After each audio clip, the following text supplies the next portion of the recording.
ମହାପ୍ରଭୁ ଚୈତନ୍ୟ ଆଜକୁ 500 ବର୍ଷ ତଳେ ସେ ହଠାତ୍ ଆବିର୍ଭାବ ହେଲେ, ଜନ୍ମ ନେଲେ ପବିତ୍ର ଗଙ୍ଗା ନଦୀ କୂଳରେ ଅବସ୍ଥିତ ନବଦ୍ୱୀପ ଧାମରେ। ସେଇ ନବଦ୍ୱୀପ ଧାମରେ ତାଙ୍କର ସଂକୀର୍ତ୍ତନ ଆରମ୍ଭ ହୋଇଥିଲା। ପୁରୀ ଶ୍ରୀକ୍ଷେତ୍ରରେ ତାଙ୍କ ସଂକୀର୍ତ୍ତନ ସମାପ୍ତ ହୋଇଥିଲା। ଅର୍ଥାତ୍ ମହାପ୍ରଭୁ ଚୈତନ୍ୟ ସୁଦୂର ନବଦ୍ୱୀପରୁ ଆସି ପୁରୀ ଶ୍ରୀକ୍ଷେତ୍ରରେ ତାଙ୍କର ଦେହ ଅବସାନ କରିଥିଲେ। ସେତେବେଳେ ରାଜୁତି ଥିଲା, ଓଡ଼ିଶାର ରାଜୁତି ରାଜା ଥିଲେ ପ୍ରତାପରୁଦ୍ର ଦେବ। ଚୈତନ୍ୟଙ୍କର ସେ ଥିଲେ ପରମ ଶିଷ୍ୟ। ସିଏ ସାଧୁ ସନ୍ଥ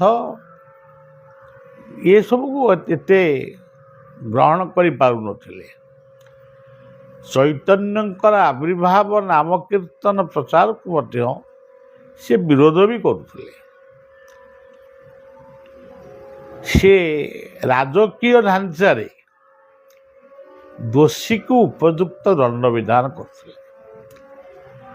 ତା ଭିତରେ ବଡ଼ ଦଣ୍ଡ ଥିଲା ଫାଶୀ ଦଣ୍ଡ। ଯେଉଁମାନେ ଭୁଲ କରୁଛନ୍ତି ବାରମ୍ବାର ତାଙ୍କୁ ଫାଶୀ ଦିଅ। ଏଇଭଳି ଅନେକ ଲୋକ ଫାଶୀ ପାଇବା ପରେ ନିଶ୍ଚୟ ଭଗବାନଙ୍କୁ ପ୍ରାର୍ଥନା କରିଛନ୍ତି ରାଜାଙ୍କର ଆଦେଶକୁ କେମିତି ପରିବର୍ତ୍ତନ ହେବ। ତେଣୁ ଜଗତରେ ପୁଣି ଆଉ ଜଣେ ରାଜା ଅଛନ୍ତି। ଯେମିତି ଆଜି ପୃଥିବୀରେ ବହୁ ଦେଶ, ବହୁ ରାଜା, ବହୁ ରାଜନୀତି ଚାଲିଛି, କିନ୍ତୁ ସମସ୍ତେ ଜାଣିଛନ୍ତି କି ନାହିଁ ଆମେ ଜାଣିଛୁ, ଏମାନେ ସବୁ ନିମିତ୍ତ ମାତ୍ର। ସମସ୍ତଙ୍କ ଉପରେ ଆଉ ଜଣେ ମାଲିକ ଅଛନ୍ତି, ପ୍ରକୃତ ଯିଏ ଜଗତର ରାଜା, ଯାହାଙ୍କୁ ଆମେ ଦେଖିପାରୁନୁ, କିନ୍ତୁ ଆମ କୃତକର୍ମକୁ ସିଏ ହିଁ ପ୍ରକୃତରେ ସମୀକ୍ଷା କରୁଛନ୍ତି। ମହାପ୍ରଭୁ ଚୈତନ୍ୟ ହଠାତ୍ ପ୍ରତାପରୁଦ୍ର ଦେବଙ୍କ ଶୟନ କକ୍ଷରେ ଆବିର୍ଭାବ ହେଲେ। ଏହାକୁ କିଏ ସ୍ୱପ୍ନ କୁହନ୍ତି, କିଏ ଜାଗ୍ରତ ବୋଲି କୁହନ୍ତି। ତେଣୁ ଆମେ ତ ତାକୁ ଠିକ୍ ପ୍ରମାଣ କରିପାରିବାନି, ସ୍ୱପ୍ନରେ ହଉ ଜାଗ୍ରତରେ ହଉ। ମହାପ୍ରଭୁ ଚୈତନ୍ୟ ପ୍ରତାପରୁଦ୍ର ଦେବଙ୍କୁ କହିଲେ, ହେ ରାଜନ, ମୁଁ ଆସିଛି ଗୋଟେ ଭିକ୍ଷା ମାଗିବା ପାଇଁ। ରାଜା ତ ଚୈତନ୍ୟଙ୍କୁ ଏତେ ପସନ୍ଦ ବି କରୁନଥିଲେ। ସେଥିରେ ଦେଖିବା ପାଇଁ ଆମର ଯେଉଁ ଅବତାର ମାନଙ୍କର ବର୍ଣ୍ଣନା ହେଇଛି ଭାଗବତରେ, ଜୟଦେବ ଯେଉଁ 10 ଅବତାର କହିଛନ୍ତି, ଭାଗବତରେ 24ଟି ଅବତାରଙ୍କ କଥା ଅଛି। ସବୁ ଅବତାର ଭିତରେ ସବୁଠାରୁ ସୁନ୍ଦର ଢଙ୍ଗର ଗୋଟେ ମଣିଷକୃତି ଅବତାର ହେଉଛନ୍ତି ଚୈତନ୍ୟ ସୁନ୍ଦର, ଯାହାଙ୍କୁ ଗୌରାଙ୍ଗ ସୁନ୍ଦର ବୋଲି କୁହାଯାଏ। ଯାହାଙ୍କୁ ଯିଏ ନିମ୍ବ ଗଛ ମୂଳେ ଜନ୍ମ ହେଇଥିଲେ ବୋଲି ତାଙ୍କୁ ନିମାଇ ବୋଲି ସଦାରେ ଲୋକ ଡାକୁଥିଲେ। ସେ ଥିଲେ ରାଧା। ତାଙ୍କୁ କହୁଥିଲେ, ଦେଖିବାକୁ ପ୍ରଚଣ୍ଡ ଗୋରା ଥିଲେ, ତାଙ୍କୁ ଗୋରା ବୋଲି ବି ଲୋକ ସମ୍ବୋଧନ କରୁଥିଲେ। ଗୋ କହିଲେ ଗୋବିନ୍ଦ, ରା କହିଲେ ରାଧା।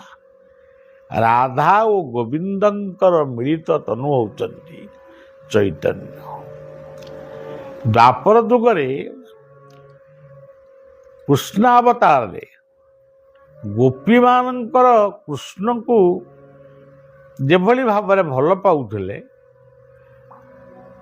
କୃଷ୍ଣ ଯେତେବେଳେ ରାଧାଙ୍କର ଦେହତ୍ୟାଗ ହେଇଛି, ସେଇଠି କୃଷ୍ଣ ନିଜେ କହିଛନ୍ତି ଯେ ତୁମେ ମୋତେ କେତେ ଭଲ ପାଉଥିଲ, ମୁଁ ସେ ଭଲ ପାଇବାଟାକୁ ଜାଣିପାରିଲି ନାହିଁ। ସେ ଭଲ ପାଇବାଟା କିପରି ତାକୁ ଜାଣିବା ପାଇଁ ମୋତେ ଆଉ ଗୋଟେ ଅବତାର ନେବା ପାଇଁ ହେବ। ପ୍ରତିଜ୍ଞା କରୁଛି ନିକୁଞ୍ଜ କାନନେ, କଳିରେ ଗୌରାଙ୍ଗ ହେବି ରାଧା ନାମ ତୁଣ୍ଡେ ଗାଇ ଏ ବ୍ରହ୍ମାଣ୍ଡେ ପ୍ରେମ ବାଦ୍ୟ ବଜାଏ। ନଦିଆ ହୋଇବ ଗୁପ୍ତ ବୃନ୍ଦାବନ, ଗଙ୍ଗା ହୋଇବ ଯମୁନା, ସଖୀ ସଖା ଯେତେ ଥିବେ ମୋ ସଙ୍ଗତେ ଉଡ଼ାଇବେ ଜୟଗାନା। ଏସବୁ ଲମ୍ବା କଥାକୁ ମୁଁ ସଂକ୍ଷିପ୍ତ କରିବାକୁ ଚାହୁଁଛି। ମାନେ ଚୈତନ୍ୟ ହେଉଛନ୍ତି ଆଦାନୁଲମ୍ବିତ ବାହୁ। ଏଭଳି ବାହୁ ମଧ୍ୟ କାହାର ଆଜି ପର୍ଯ୍ୟନ୍ତ ଅଛି ବୋଲି ଧାରଣା ଆସେନି। ଏବଂ ତାଙ୍କର ଆଖି ଗୁଡ଼ାକ ହେଉଛି ସମ୍ପୂର୍ଣ୍ଣ ଭାବରେ ଜଗନ୍ନାଥଙ୍କ ଭଳି ମାନେ ଗୋଳାକାର ଚକ୍ଷୁ ଏବଂ ପ୍ରେମ ଚକ୍ଷୁ ମଧ୍ୟ। ସିଏ କୀର୍ତ୍ତନ ପ୍ରିୟ ଥିଲେ। କୀର୍ତ୍ତନ ତାକୁ ଓଲଟେଇ ଦେଲେ ନର୍ତ୍ତକୀ। ସେ ନର୍ତ୍ତକୀର ଢଙ୍ଗରେ କୀର୍ତ୍ତନ କରୁଥିଲେ। ରଥଯାତ୍ରା ସମୟରେ ସେ କୀର୍ତ୍ତନ କରୁଥିବା ସମୟରେ ତାଙ୍କ ପାଦ ଟିକେ କ୍ଷତ ହେଲା। ତାପରେ ତାଙ୍କୁ ଜ୍ୱର ହେଲା। ତାପରେ ସେ ଦେହ ତ୍ୟାଗ କରିଛନ୍ତି। କେବଳ ଗୋଟିଏ ବହିରେ ପ୍ରକାଶ ହେଇଛି ଯେ ଜଣେ ସାଧୁ ସେ କଥାଟିକୁ କହିଛନ୍ତି, ପ୍ରତାପରୁଦ୍ରଦେବଙ୍କର ଗୁରୁ ହେଉଛନ୍ତି ଚୈତନ୍ୟ। ସିଏ ଜଗନ୍ନାଥଙ୍କ ଭିତରେ ଚୈତନ୍ୟଙ୍କୁ ଦେଖନ୍ତି, ଚୈତନ୍ୟଙ୍କ ଭିତରେ ଜଗନ୍ନାଥଙ୍କୁ ଦେଖନ୍ତି। ମହାପ୍ରଭୁଙ୍କର ଯେତେବେଳେ ଦେହତ୍ୟାଗ ହେଇଛି, ଆଜି ବି ପୁରୀ ଶ୍ରୀକ୍ଷେତ୍ରରେ ଗମ୍ଭୀରା ସିଏ ସ୍ଥାନ ବି ଅଛି। ମହାପ୍ରଭୁ ଚୈତନ୍ୟ ଯେଉଁ ବଉଳ ଗଛର ଡାଳରେ ଦାନ୍ତ ଘଷୁଥିଲେ, ତାକୁ ପୋତି ଦେଇଥିଲେ। ସେ ଗଛଟା ବର୍ତ୍ତମାନ ବି ଅଛି। ତାକୁ ସିଦ୍ଧ ବକୁଳ ବୋଲି କୁହାଯାଏ। ତେବେ ଯାହା ହଉ, ସେଇ ଚୈତନ୍ୟଙ୍କୁ ସେ ଜଗନ୍ନାଥଙ୍କର ଯେଉଁଠି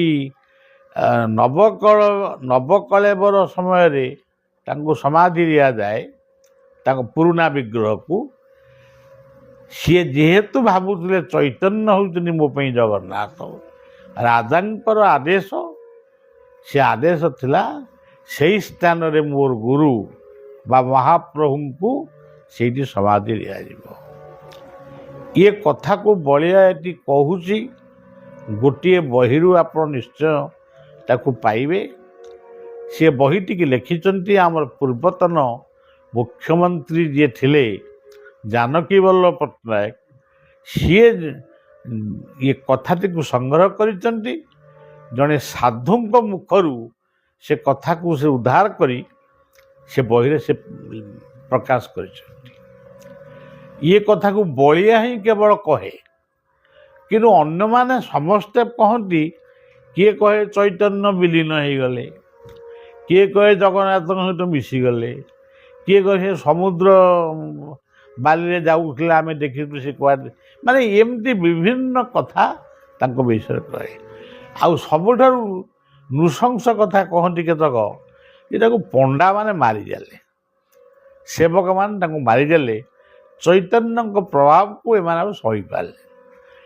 ଚୈତନ୍ୟଙ୍କ ଯେଉଁ ମହିମାକୁ ସମଗ୍ର ଚୈତନ୍ୟକୁ ମାନିବ, ଆଉ ଜଗନ୍ନାଥଙ୍କୁ କିଏ ମାନିବ? ଆକୁ ମାରିଦିଅ। କିନ୍ତୁ ପ୍ରକୃତରେ ବଳିଆର ଅନୁଭବ ଏଇସବୁ କଥା ହେଉଛି ଯେଉଁଟା କହନ୍ତି ଆମ ଓଡ଼ିଆରେ ଗୁଲିଖଟି ଗପ, ଏଗୁଡ଼ା ସବୁ ଗୁଲିଖଟି ଗପ। କିନ୍ତୁ ସେ ମହାପ୍ରଭୁ ଜଗନ୍ନାଥଙ୍କର ଶ୍ରୀଅଙ୍ଗରେ ବିଲୀନ ହେଇଛନ୍ତି, ଏକଥା ସତ୍ୟ। ସିଏ ସମାଧି ତାଙ୍କ ଦେହଟା କେଉଁଠି ନେଇଛି, କ'ଣ କରିଛି, ସେ କଥାଟା ଅଲଗା କଥା। ଆଜି ବି ଆପଣ ଜଗନ୍ନାଥଙ୍କ ମନ୍ଦିରର ଗରୁଡ଼ ସ୍ତମ୍ଭ ପାଖରେ ଦଣ୍ଡବତ ହେଲାବେଳେ ଗରୁଡ଼ ସ୍ତମ୍ଭର ଠିକ୍ ପଛକୁ ଗୋଟେ ସ୍ଥାନରେ ଆପଣ ଦେଖିବେ ତିନୋଟି ଅଙ୍ଗୁଳି ଚିହ୍ନ ରହିଛି। ସେ ଅଙ୍ଗୁଳି ଚିହ୍ନଟି ହେଉଛି ମହାପ୍ରଭୁ ଚୈତନ୍ୟ। ସିଏ ଯେତେବେଳେ ପ୍ରଥମ ଜଗନ୍ନାଥଙ୍କୁ ଦର୍ଶନ କରିଛନ୍ତି ସେ ଅଙ୍ଗୁଳି ଚିହ୍ନଟା ରହିଯାଇଛି। ତାକୁ କେବଳ ବୈଷ୍ଣବମାନେ ଖୋଜିକିରି ସେ ଜାଗାରେ ମୁଣ୍ଡରେ ମାରନ୍ତି।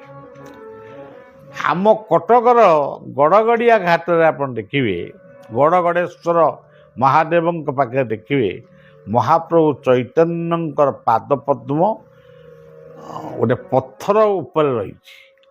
ସେ ଆଜି ବି ପୂଜା ପାଉଛନ୍ତି, କିନ୍ତୁ କେହି ତାଙ୍କୁ ଜାଣୁନାହାନ୍ତି।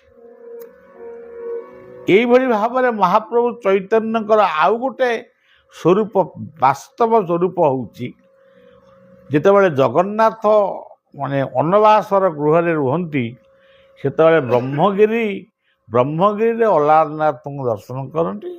ମହାପ୍ରଭୁ ଚୈତନ୍ୟ ଯେଉଁ ପଥର ଉପରେ ପଡ଼ିଯାଇଛନ୍ତି ମୂର୍ଚ୍ଛା ଯାଇକିରି, ସେ ପଥର ଉପରେ ତାଙ୍କର ପୁରା ମୁଣ୍ଡଠାରୁ ପାଦ ପର୍ଯ୍ୟନ୍ତ ସେ ଚିହ୍ନଟି ଆଜି ବି ରହିଛି। ସେଠି ମନ୍ଦିରଟି ହେଇଯାଇଛି ଏବଂ ତାକୁ ବୈଷ୍ଣବମାନେ ଦର୍ଶନ କରନ୍ତି। ତେଣୁ ସେ କେଉଁଭଳି ଅବତାର ଥିଲେ ଯେ ପଥର ଭିତରେ ଠିଆ ହେଇଗଲା ପରେ ମଧ୍ୟ ପଥର ତରଳି ଯାଉଥିଲା। ପୁରୀ ଜଗନ୍ନାଥଙ୍କ ମନ୍ଦିର ତାଙ୍କ ଆଙ୍ଗୁଳି ଚିହ୍ନ ଆଜି ବି ରହିଛି। ଗଡ଼ଗଡ଼େଶ୍ୱର ମହାଦେବଙ୍କ ନାଁ ଗଡ଼ଗଡ଼େଶ୍ୱର ହେଲା ଥିଲେ ମହାପ୍ରଭୁ ଚୈତନ୍ୟ ସେଠି ମାନେ କୀର୍ତ୍ତନ କରି ଗଢ଼ିଥିଲେ ନା ଗଡ଼ଗଡ଼େଶ୍ୱର ମହାଦେବ ବୋଲି କୁହାଯାଏ। ତେଣୁ ମହାପ୍ରଭୁ ଚୈତନ୍ୟଙ୍କର କଥା ଆଜି ବି ପୃଥିବୀରେ ପ୍ରଚାର ହେଇପାରିନି। କିନ୍ତୁ ଅଙ୍ଗବଙ୍ଗ ଚୈତନ୍ୟଙ୍କର ପୁଣି ପରିବ୍ରାଜକ ସିଏ ଥିଲେ। ପାଦରେ ଚାଲି ଚାଲି ଦାକ୍ଷିଣାତ୍ୟ ପର୍ଯ୍ୟନ୍ତ ଦକ୍ଷିଣ ଭାରତକୁ ମାନେ ସେ ବି ଜୟ କରିଥିଲେ। ଆମେ ତ ସେ ଭାଷାକୁ କହିପାରୁନୁ। ସିଏ କେମିତି ଯାଇଥିଲେ, କ'ଣ କରିଥିଲେ, ମାନେ ପୁଣି ଅଳ୍ପ ବୟସ। ତେଣୁ ଏଇଭଳି ମାନେ ଅଦ୍ଭୁତ ପ୍ରେମାବତାର ବୋଲି ଆମେ ତାଙ୍କୁ କହୁ। କିନ୍ତୁ ଚୈତନ୍ୟଙ୍କ କଥା ଅନ୍ୟମାନେ କେହି ଉଠାନ୍ତିନି। ସେ କହନ୍ତି ଜଣେ ଭକ୍ତ।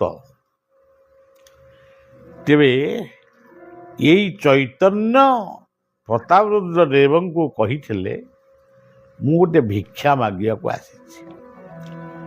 ସେ କହିଥିଲେ ଆପଣ କ'ଣ ଭିକ୍ଷା ଚାହୁଁଛନ୍ତି? ନା ମୁଁ ଭିକ୍ଷା କିଛି ଧନ ରତ୍ନ ଏସବୁ ଚାହୁଁନାହିଁ। ମୋର ଗୋଟିଏ ଭିକ୍ଷା ହେଉଛି ଆଜି ପର୍ଯ୍ୟନ୍ତ ଆପଣ ଯେତେ ବ୍ୟକ୍ତିଙ୍କୁ ଫାଶୀ ଦଣ୍ଡରେ ଦଣ୍ଡିତ କରିଛନ୍ତି ତା ଭିତରୁ ଯେକୌଣସି ଗୋଟିଏ ବ୍ୟକ୍ତିର ଜୀବନ ଦାନ ମୁଁ ଚାହୁଁଛି, ସେଇଟାକୁ ମୋତେ ଦିଅନ୍ତୁ। ସେ ଆଶ୍ଚର୍ଯ୍ୟ ହେଲେ। ମୁଁ ତ ଫାଶୀ ଦେଇଦେଲି, ସେ ତ ମରିଗଲା, ସେ ସ୍ୱର୍ଗ ଦ୍ୱାରରେ ପୋଡ଼ା ହେଲା, ଆଉ ମୁଁ ପୁଣି ତାକୁ ବଞ୍ଚେଇକିରି କେଉଁଠୁ ଆଣିବି? ସେଇଟା ମୁଁ ପାରିବିନି। ନା ଯଦି ଜୀବନକୁ ଆପଣ ଦାନ କରିପାରିବେନି, ଯେ ଜୀବନକୁ ଫାଶୀ ଦେବାର ଅଧିକାର ଆପଣଙ୍କୁ ଦେଇଛି କିଏ? ପ୍ରତାପରୁଦ୍ର ଦେବ କହିଲେ ମୋ ଆଗରେ ତ ଏମିତି କଥା କେହି କହନ୍ତିନି। ଆପଣ କିଏ? ନା ମୁଁ ସେଇ ନିମାଇଁ ସନ୍ନ୍ୟାସ। ନବଦ୍ୱୀପରେ ମୋର ଜନ୍ମ, ମୁଁ ଓଡ଼ିଆ, ମୋ ବଂଶ ହେଉଛନ୍ତି ଓଡ଼ିଆ, କିନ୍ତୁ ନବଦ୍ୱୀପରେ ରହିଯାଇଛନ୍ତି ମୋ ପିତୃପିତାମାନେ ରହିଯାଇଥିଲେ ଯାଜପୁର ଅଞ୍ଚଳରୁ ଯାଇ। ତେଣୁ ଆମେ ବଙ୍ଗାଳୀ ହେଇଯାଇଥିଲୁ, ଆଉ ତେଣୁ ଆମକୁ ବଙ୍ଗାଳୀ ବୋଲି ଲୋକ କହୁଛନ୍ତି। ଆଉ ସେଇଠି ପ୍ରତାପରୁଦ୍ର ଦେବଙ୍କର ପରିବର୍ତ୍ତନ ଘଟିଥିଲା। ମହାପ୍ରଭୁ ଚୈତନ୍ୟଙ୍କର ସେ ଶିଷ୍ୟତ୍ୱ ଗ୍ରହଣ କରୁଥିଲେ। ଏମିତିକି ଓଡ଼ିଶାକୁ ଯେତେବେଳେ ମୋଗଲ ମାନେ ଆକ୍ରମଣ କରିଥିଲେ, ଇଏ ମୃଦଙ୍ଗ ବଜେଇ କୀର୍ତ୍ତନ କରୁଥିଲେ। ସେଥିପାଇଁ ଆଜି ବି ଐତିହାସିକମାନେ, କେତେକ ଐତିହାସିକମାନେ କୁହନ୍ତି ଚୈତନ୍ୟ ଓଡ଼ିଶାକୁ ପଙ୍ଗୁ କରିଦେଲେ। ସେ ପ୍ରତାପରୁଦ୍ର ଦେବଙ୍କୁ ପଙ୍ଗୁ କରିଦେଲେ। ଏ ସବୁ କଥା ହେଉଛି ଆମ କ୍ଷୁଦ୍ର ଭାବନାର ଗୋଟେ ଗୋଟେ ଅଂଶ, କିନ୍ତୁ ପ୍ରକୃତରେ ସେୟା ନୁହେଁ। ମହାପ୍ରଭୁ ଚୈତନ୍ୟ ଯେ କହିଥିଲେ ତମେ ଆଉ କାହାକୁ ଦଣ୍ଡ ଦେବନି, ଫାଶୀ ଦଣ୍ଡ କଥା ସିନା ମନା କରୁଥିଲେ, ସେ କ'ଣ ରାଜନୀତିରୁ ସନ୍ନ୍ୟାସ ନେବା ପାଇଁ କହିଥିଲେ? ତେଣୁ ସେଇ ଚୈତନ୍ୟଙ୍କର ସମୟରେ ଏଇ ଓଡ଼ିଶା ମାଟିରେ ଆଉ 5 ଜଣ ମହାପୁରୁଷ ଆସିଥିଲେ। ଅଚ୍ୟୁତ, ଶିଶୁ ଅନନ୍ତ, ଯଶୋବନ୍ତ, ବଳରାମ, ଜଗନ୍ନାଥ। ସିଏ ଥିଲେ ଗୌରାଙ୍ଗ ନିତ୍ୟାନନ୍ଦ ଅଦ୍ୱୈତ ଗଦାଧର ସେବା। ସିଏ 5କୁ ଇଏ 5। ସେତେବେଳେ ଆପଣ ଲକ୍ଷ୍ୟ କରନ୍ତୁ, ଚିନ୍ତା କରିବେ, ସେତେବେଳେ ଓଡ଼ିଶା ମାଟିରେ ଗୋଟାଏ ଅଦ୍ଭୁତ ଆଧ୍ୟାତ୍ମିକ ସାମ୍ରାଜ୍ୟ ସୃଷ୍ଟି ହେଇଥିଲା। ଇଏ ରାଧାଙ୍କର ତତ୍ତ୍ୱ କହୁଥିଲେ ପଞ୍ଚସଖା ମାନେ, ଇଏ ରାଧାଙ୍କର ନାମ କହୁଥିଲେ। ଜଗନ୍ନାଥ ଦାସଙ୍କୁ ପଚାରିଲେ, ତୁମେ ଆପଣ ଭାଗବତ ପଢ଼ୁଛନ୍ତି, ଏଠି ରାଧାଙ୍କ ନାମ ନାହିଁ? ଇଏ କହିଲେ, ରାଧା ନହେଲେ କ'ଣ ରାଧାଙ୍କ ନାମ ମୁଁ କହିପାରିବି? ସେଇଠି ମହାପ୍ରଭୁ ଚୈତନ୍ୟ ଜଗନ୍ନାଥ ଦାସଙ୍କୁ କହିଥିଲେ, ଆପଣ ଅତି ବଡ଼ି ଜଗନ୍ନାଥ। ତାମାନେ ଜଗନ୍ନାଥ କହିଲେ, ମୁଁ ତ ନିଜେ ରାଧା, ରାଧା ନହେଲେ ରାଧାଙ୍କ କଥା କେମିତି କହିବି? ଏଇଭଳି ତାଙ୍କର ଗୁଣକୀର୍ତ୍ତନ। ଆଜି ଓଡ଼ିଶା ମାଟିରେ ବହୁ ଅନୁଷ୍ଠାନ, ବହୁ ସଦ୍ଗୁରୁମାନେ ଆସି ବହୁ ପ୍ରକାର ଭାବରେ ଆମର ଇଏ କରୁଛନ୍ତି, କିନ୍ତୁ ସଂକୀର୍ତ୍ତନ ସର୍ବସ୍ୱ। ଏ କଥା ହରେର ନାମୈବ କେବଳମ୍, ହରେର ନାମୈବ କେବଳମ୍, ହରେର ନାମୈବ କେବଳମ୍, କଳୌ ନାସ୍ତେବ ନାସ୍ତେବ ଗତିରନ୍ୟତା। ଏ କଥା କେବଳ ମହାପ୍ରଭୁ ଚୈତନ୍ୟ ହିଁ ପ୍ରଥମ କହିଥିଲେ। କଳି ଯୁଗରେ ନାମ ବ୍ୟତିରେକ ମୁକ୍ତି ନାହିଁ, ନାହିଁ, ନାହିଁ। ତାପରେ ଅନେକ ମହାପୁରୁଷ ମାନେ ଆଇଛନ୍ତି, ସେ ତାଙ୍କ ଢଙ୍ଗରେ ନାମ କଥା କହିଛନ୍ତି। ଚୈତନ୍ୟଙ୍କ ନାଁ ପ୍ରାୟ କେହି ନେଇନାହାନ୍ତି, ଜଣେ ଦୁଇ ଜଣ କିଏ ନେଇଥିବେ। ତେଣୁ ଆମେ ଚୈତନ୍ୟଙ୍କର ଆମେ ଯେଉଁ ନାମ କରୁ, ଆମର ଯାହା କରୁଛୁ କରୁ, କିନ୍ତୁ ଆମେ ସେଇ ତାଙ୍କରି ଲୋକ।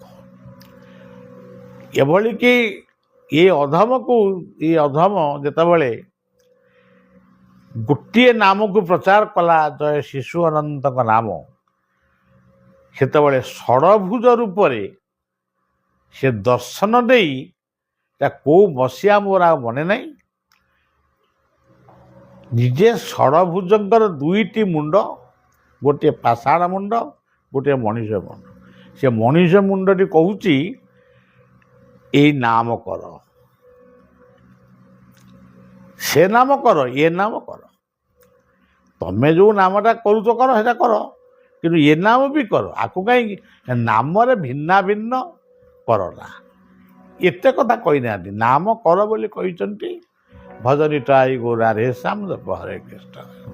ସେଇଦିନ ଠାରୁ ଇଏ ସେବକ କୌଣସି ନାମକୁ ବିରୋଧ କରେ ନାହିଁ। ସବୁ ନାମକୁ ମୁଁ ନିଜର ଚୈତନ୍ୟଙ୍କ କୃତ ନାମ ବୋଲି ଚିନ୍ତନ କରେ ଏବଂ ସମସ୍ତଙ୍କୁ ପୂଜା ବି କରେ। ତେଣୁ ସେଇ ଚୈତନ୍ୟଙ୍କର ନାମକୁ ନେଇ, ସଂକୀର୍ତ୍ତନକୁ ନେଇ ଭାରତ ସରକାର ଏ ବିଷୟରେ କିଛି ଜାଣନ୍ତିନି। ସିଏ ତାଙ୍କର ଅଲଗା କଥାରେ ଅଛନ୍ତି। କିନ୍ତୁ ଓଡ଼ିଶା, ବଙ୍ଗଳା ଏ 2ଟି ରାଜ୍ୟରେ ନାମକୀର୍ତ୍ତନର ପ୍ରଚାର ବହୁତ ଅଧିକ। ଆଉ ଓଡ଼ିଶାରେ ପ୍ରତ୍ୟେକ ଗ୍ରାମରେ 2ଟି କଥା ସବୁବେଳେ ଦେଖାଯାଏ, ଭାଗବତ କଥା ଆଉ ସଂକୀର୍ତ୍ତନର କଥା। ଏମିତି ସମୟ ଥିଲା, ଏମିତି ଗୋଟେ ଗାଁ ନଥିଲା ଯେଉଁ ଗାଁରେ କୀର୍ତ୍ତନ, ସେଟା କହନ୍ତି କୀର୍ତ୍ତନ ଆଖଡ଼ା ଟୁଙ୍ଗି ନଥିଲା କିମ୍ବା ଭାଗବତ ଟୁଙ୍ଗି ନଥିଲା। କିନ୍ତୁ ଆଜି ସବୁ ବିପନ୍ନ, ମଦ୍ୟ ମାଦକରେ ଆଜି ମଣିଷ ବ୍ୟସ୍ତ।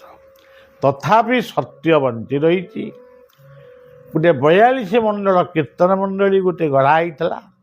ତା ଭିତରେ ସଂକୀର୍ଣ୍ଣ ରାଜନୀତି ପଶି ସେ ତାକୁ ବିଭ୍ରାଟ କରିଦେଲା। ସେଥିରେ ମଧ୍ୟ ବଳିଆ ବହୁ ପରିଶ୍ରମ କରିଥିଲା।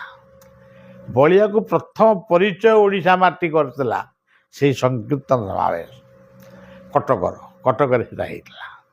ମହାପ୍ରଭୁ ଚୈତନ୍ୟଙ୍କ 500 ବର୍ଷ ଜନ୍ମୋତ୍ସବ ଆମେ ପାଳନ କରିଥିଲୁ। ଇଏ ବେଶୀ ତ ସେଦିନ ଚାଲିଗଲା ପରେ ଆମେ ସେ କଥାଟାକୁ ମନେ ରଖିଥିଲୁ, କିନ୍ତୁ ଭାବୁଥିଲୁ ଗୋଟେ କେମିତି ହୁଅନ୍ତା ଏମିତି। ପୁଣି ହଠାତ୍ ଏଇ ନବଘନ ବାବୁ ଏବଂ ଆଉ କେତେଜଣ ମିଶି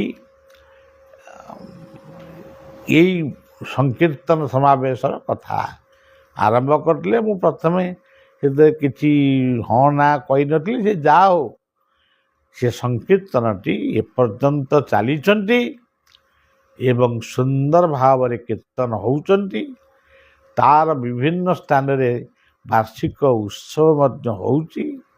ସେଇ ଚୈତନ୍ୟଙ୍କ ପାଖରେ ଆମର ପ୍ରାର୍ଥନା, ସିଏ ହିଁ ଇଏ ସଂକୀର୍ତ୍ତନ ମହାମଣ୍ଡଳକୁ ରକ୍ଷା କରନ୍ତୁ, ସେମାନଙ୍କ ଭିତରେ ସଦ୍ବୁଦ୍ଧି ସଦ୍ଜ୍ଞାନ ଦିଅନ୍ତୁ। ମୃଦଙ୍ଗ କହିଲେ ସେ ନିଜେ ମହାପ୍ରଭୁ ଚୈତନ୍ୟ, ଗିନି କହିଲେ କରତାଳ କହିଲେ ନିତ୍ୟାନନ୍ଦ ମହାପ୍ରଭୁ, ଏବଂ ସଂକୀର୍ତ୍ତନ ମଣ୍ଡଳୀ ହେଉଛନ୍ତି ସିଏ ଯେଉଁ ଜାତିର ହୁଅନ୍ତୁ, ମାନେ ବୈଷ୍ଣବ, ତାଙ୍କୁ ବୈଷ୍ଣବର ସମ୍ମାନ, କୀର୍ତ୍ତନିଆମାନଙ୍କୁ ବୈଷ୍ଣବର ସମ୍ମାନ ଦିଆଯାଏ। ସେମାନେ ଯେତେବେଳେ କୁଞ୍ଜରେ ପହଞ୍ଚନ୍ତି ତାଙ୍କୁ ଆଉ ଗୋଟେ କୀର୍ତ୍ତନ ଦଳ ଯାଇ ତାଙ୍କୁ ପାଛୋଟି ଆଣନ୍ତି, ଆଉ ଗୃହକର୍ତ୍ତା ହଳଦୀ ପାଣିରେ ଗୋଡ଼ ଧୋଇ ଦିଅନ୍ତି, ମା ମାନେ ବନ୍ଦାପନା କରନ୍ତି। ଆଜି ସେସବୁ କଥା ଟିକେ ହଜିଯାଇଛି। ଅତ୍ୟାଧୁନିକ ଯୁଗକୁ ନେଇ ଏସବୁ କଥା ଟିକେ ହଜିଯାଇଛି ବା ସୁପ୍ତ ହୋଇଯାଇଛି। ତଥାପି ରହିଛି। ଓଡ଼ିଶୀ ଆମେ ଯେଉଁ ଗାଉଛୁ, ଏ ଜୀବନ ଭୁଲ ପାଇଁ କ୍ଷମା ଦିଅ ହେ ଗୋସାଇଁ, ତୁମ୍ଭ ଶ୍ରୀଚରଣ ଧ୍ୟାଇ ମିଶି ଯାଉ ତୁମ୍ଭର। ଆମେ କେବଳ ମାଳା ତିଲକ କରିବା, ମନ୍ଦିରକୁ ଯିବା, ଘଣ୍ଟି ବଜାଇବା, ଭୋଗ କରିବା, ଏସବୁ ଯେଉଁ ବାହ୍ୟ ଚାତୁରୀ ଦେଖେଇ ଆମେ ଗୋଟେ ନିଜକୁ ଭକ୍ତ ବୋଲି ଭାବୁଛୁ, ପ୍ରକୃତରେ ଭକ୍ତିର ଅର୍ଥ ସେଇଆ ନୁହେଁ। ଆମେ ଗୀତାପ୍ରେମୀ, ଆମେ ଅନ୍ୟ କଥା କିଛି କହିପାରିବୁନି। କେବଳ ଭକ୍ତି ବା ଭକ୍ତ କହିଲେ ସେବାକୁ ହିଁ ବୁଝାଏ। ଯିଏ ଜୀବନରେ ସେବା ଜାଣିଛି ସିଏ ହିଁ ପ୍ରକୃତ ଭଗବାନଙ୍କର ଭକ୍ତ। ସେ ହିନ୍ଦୁ ହେଇପାରେ, ଇସଲାମ ହେଇପାରେ, ଖ୍ରୀଷ୍ଟିଆନ ହେଇପାରେ, ବୌଦ୍ଧ ହେଇପାରେ, ଜୈନ ହେଇପାରେ, ଶିଖ ହେଇପାରେ। ଯେଉଁଠି ସେବା ନାହିଁ, ଭଲ ପାଇବା ନାହିଁ, ତ୍ୟାଗ ନାହିଁ, କେବଳ ବାହ୍ୟ ଆଡ଼ମ୍ବର ଗୁଡ଼ାଏ ଅଛି, ସେଠି ପ୍ରକୃତରେ ଆମେ ଯାହାଙ୍କୁ ଇଷ୍ଟ ବୋଲି ଭାବୁଛୁ ସେ ଇଷ୍ଟ ସେଠି ପ୍ରକୃତରେ ନାହାନ୍ତି। ସେଥିପାଇଁ ଆମ ଭାଗବତରେ ଲେଖା ହେଲା, ଯିଏ ନିତ୍ୟ ଇଷ୍ଟ ଧର୍ମ ପାଳେ ଧନାଢ଼୍ୟ ବୋଲି ଏ ଶୈଳ।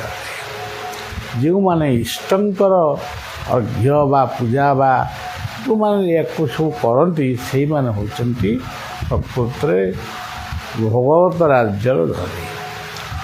ଏକଥା ମୋର କହିବାର ଉଦ୍ଦେଶ୍ୟ ହେଲା, ଇଏ ଭଳିଆ ସେ ସରପଞ୍ଚଙ୍କ ପାଖକୁ ମୁଁ ସାଙ୍ଗେ ସାଙ୍ଗେ ତାଙ୍କ ଫୋନ୍ ନମ୍ବରରେ ଗୋଟିଏ ମ୍ୟାସେଜ୍ ପଠାଇଲି। ତାଙ୍କର ସେବା ବା ତାଙ୍କର ଯେଉଁ ସାଧୁ ଉଦ୍ୟମ ପାଇଁ ବଢ଼ିଆ ତାଙ୍କୁ ଶୁଭେଚ୍ଛା ଜଣାଇଛି। ଏମିତି ଆପଣମାନେ କାର୍ଯ୍ୟ କରନ୍ତୁ, ଏମିତି କିଛି କ'ଣ ଗୋଟେ କହିଛି। ସେ ମ୍ୟାସେଜଟାକୁ, ବାର୍ତ୍ତାଟାକୁ ପାଇ ସାଙ୍ଗେ ସାଙ୍ଗେ ଗୋଟେ ମିନିଟ୍ ଭିତରେ ସେ ତା'ର ଉତ୍ତର ଦେଲେ, ବାବା ପ୍ରଣାମ, ଆପଣଙ୍କର ଆଶୀର୍ବାଦ ଥାଉ, ମୁଁ ନିଶ୍ଚୟ ଆଶ୍ରମକୁ ଯିବି। ଆଉ ଏମିତି ଯାଇ ମୋ ପେଟଟି ପୁରିଗଲା। ଏଇଟା ଆମର କୋଟିଏ ଟଙ୍କା, ଆଉ କ'ଣ ଦରକାର? ମଣିଷକୁ ଭଲ ପାଇବା, ଯେଉଁଠି ଭଲ ପାଇବା ନାହିଁ ସିଏ କି ଭକ୍ତ, ସିଏ କି ଧନୀ। ଯେଉଁଠି ସୁଦାମା ଦାରିଦ୍ର ପାଖରେ ଧନ ନଥିଲା, କିନ୍ତୁ କୃଷ୍ଣଙ୍କର ସେ ସଖା ହେଲେ। ବିଦୁରଙ୍କ ପାଖରେ କିଛି ନଥିଲା, ତାଙ୍କ ଘରେ ଭଗବାନ କୃଷ୍ଣ ଅତିଥି ହେଇଥିଲେ। ସେଇଦିନ ଦୁର୍ଯ୍ୟୋଧନ ଭଗବାନ କୃଷ୍ଣଙ୍କୁ ସେବା ଦେବା ପାଇଁ ବହୁ ଆୟୋଜନ କରିଥିଲା, କିନ୍ତୁ ଭଗବାନ କୃଷ୍ଣ ବିଦୁରର ଶାଗ ଭଜା ଖାଇଲେ। ଶାଗ ଭଜା ଖାଇକି ଯିବା ଯା, ଉପାସ ରହିବା ସେଇଆ। କିନ୍ତୁ ଦୁର୍ଯ୍ୟୋଧନର ପୁରୀ ବା ଭାତ ତାଙ୍କୁ ଭଲ ଲାଗେନି। ତେଣୁ ଯେଉଁଠି ଭଲ ପାଇବା ଅଛି ସେଠି ସବୁ କିଛି ଅଛି। ତେଣୁ ଗୀତା କହିଲେ ଶ୍ରଦ୍ଧାବାନ ଲଭତେ ଜ୍ଞାନ। ଯେଉଁଠି ଶ୍ରଦ୍ଧା ନାହିଁ ସେଠି କିଛି। ତେବେ 56 ବର୍ଷ ଧରି ଏଇ କଥା ବଳିଆ କହିକା ଆସୁଛି। ମୁଁ ସବୁବେଳେ କହେ ମୁଁ ଗୋଟେ ବାବାଜୀ ହେବି, ଗୋଟେ ମହାପୁରୁଷ ବୋଲି ମୋତେ ଲୋକ ମାନିବେ, ମାନେ ମୁଁ ଗୋଟେ ଏମିତି କ'ଣ ସାଧୁ ସନ୍ଥ ହେବି। ମୋର ଉଦ୍ଦେଶ୍ୟ ସେୟା ନୁହେଁ। ମୋ ଜୀବନର ଉଦ୍ଦେଶ୍ୟ ହେଉଛି ଗୋଟେ ଭଦ୍ର ଲୋକ ହେବି। ତେଣୁ ସେଇ ଭଦ୍ରଲୋକ ହେବା ପାଇଁ ମୁଁ କେବଳ ସାଧନା କରେ, ପ୍ରାର୍ଥନା କରେ ଏବଂ ଜୀବସେବାକୁ ମୁଁ ପ୍ରଥମେ ମାନବ ସେବା ଉପରେ ଗୁରୁତ୍ୱ ଦେଇଥିଲି, କିନ୍ତୁ ତାପରେ ଜୀବସେବା ଏକା କଥା। ଜୀବସେବା କରେ ଯେଉଁ ଜନ ସେଇ ଜନ ସେବିଟେ ଈଶ୍ୱର, ବିବେକାନନ୍ଦଙ୍କର ବାଣୀ। ତେଣୁ ଆପଣମାନେ ଯେଉଁମାନେ ମୋର କଥା ଆଜି ଯେତେ ଲୋକ ଆସିଛନ୍ତି ତା ଭିତରୁ 75 ଭାଗ ଲୋକ ବୋଧେ ଆଜି କେବଳ ମୋର ପ୍ରବଚନ ଶୁଣିକିରି ସେସବୁ ଆସିଛନ୍ତି। ମୁଁ ମନେ ମନେ ଭାବିଲି, ଆରେ ମୁଁ ପ୍ରବଚନ ଦେବା ଦ୍ୱାରା ତ ଲୋକ ମୋତେ ବହୁତ ଜାଣିଗଲେଣି, ଆମର ପ୍ରତିଷ୍ଠା ବଢ଼ିଯିବ। ପ୍ରତିଷ୍ଠା ବରଂ ବଢ଼ୁ, କିନ୍ତୁ ମୋ ଭିତରେ ଅହଙ୍କାର ନ ଆସୁ। ମୁଁ ଗୋଟେ ପଣ୍ଡିତ, ମୁଁ ଗୋଟେ ବଡ଼ ଜ୍ଞାନୀ, ଏଇ ଅହଂତ୍ଵ ହୁଏତ ଆମମାନଙ୍କ ଜୀବନରେ ନ ଆସୁ। ସେଥିପାଇଁ ମୋର ଗୁରୁ, ମୋର ଇଷ୍ଟଙ୍କୁ ପ୍ରାର୍ଥନା ସବୁବେଳେ କରେ। ଏଇ ଯେଉଁ ପ୍ରାର୍ଥନାଟି ଗୋଟିଏ ଶ୍ଲୋକ, ଓମ୍ ଅଖଣ୍ଡ ମଣ୍ଡଳାକାର ବ୍ୟାପ୍ତଂ ଯେନ ଚରାଚରମ୍। ଆପଣମାନେ ଯିଏ ଶୁଣୁଛନ୍ତି ତାକୁ ଟିକେ ଭାବିବେ, ଅଖଣ୍ଡ ମଣ୍ଡଳାକାର, ତା'ର ଗୋଟେ ଗୋଲାକାର ପୃଥିବୀକୁ ଆମେ କହିପାରିବା ଅଖଣ୍ଡ ମଣ୍ଡଳାକାର। ଏଇ ଅଖଣ୍ଡ ମଣ୍ଡଳାକାର ପୃଥିବୀକୁ ଯିଏ ଆଲୋକ ଦେଉଛନ୍ତି, ସୂର୍ଯ୍ୟ, ଚନ୍ଦ୍ର, ସମୁଦ୍ର, ପବନ, ଇଏ ସବୁ ଅଖଣ୍ଡ ମଣ୍ଡଳାକାର। ସବୁ ଯଦି ଅଖଣ୍ଡ ମଣ୍ଡଳାକାର ହେଲା, ତାରି ଭିତରେ ହିନ୍ଦୁ ରହିଲେ, ମୁସଲମାନ ରହିଲେ, ଖ୍ରୀଷ୍ଟିଆନ ରହିଲେ, ବୌଦ୍ଧ ରହିଲେ, ଜୈନ ରହିଲେ, ଶିଖ ରହିଲେ, ନାସ୍ତିକ ରହିଲେ, ଆସ୍ତିକ ରହିଲେ, ଭଦ୍ର ଲୋକ ରହିଲେ, ଅଭଦ୍ର ଲୋକ ବି ରହିଲେ। ତେଣୁ ଆମେ ନିଜକୁ ସମୀକ୍ଷା କରିବା ଯେ ଏଇ ଅଖଣ୍ଡ ମଣ୍ଡଳାକାର ପୃଥିବୀରେ କେବଳ ଦୋଷ ଦେଖିବା ଆମର ଗୋଟେ ବଦଭ୍ୟାସରେ ପରିଣତ ହେଇଛି। ଦୋଷ ଦେଖନା, ଗୁଣ ଦର୍ଶନ କର। ଆଜି ଜଣେ ରାଜନେତା କ'ଣ ଗୋଟେ ଆଉ ଗୋଟେ ରାଜନେତାଙ୍କୁ କ'ଣ ଗୋଟେ କହିଦେଇଛନ୍ତି, ସେ ଗୋଟେ କ'ଣ କହିଛନ୍ତି, ଏ ଗୋଟେ କ'ଣ କହିଛନ୍ତି। ଟିଭିଟା ଖୋଲିଲା ବେଳକୁ ଏ ଯୁବକ ହାତ ହଲେଇ ଯେଉଁଭଳି ଭାବରେ ସେ ସମାଲୋଚନା ଆରମ୍ଭ କଲେ, ମୁଁ ତ ତାଙ୍କ ଠିକଣା ଜାଣିନି, କିନ୍ତୁ ଠିକଣା ଜାଣିଲେ ବି ତାଙ୍କୁ ପଚାରିବି, ବାବୁ କେହି କାହାର ଚରିତ୍ର ସଂହାର କରିବା ପାଇଁ କେହି ଜନ୍ମ ହେଇନା। ତୁମେ କିଏ,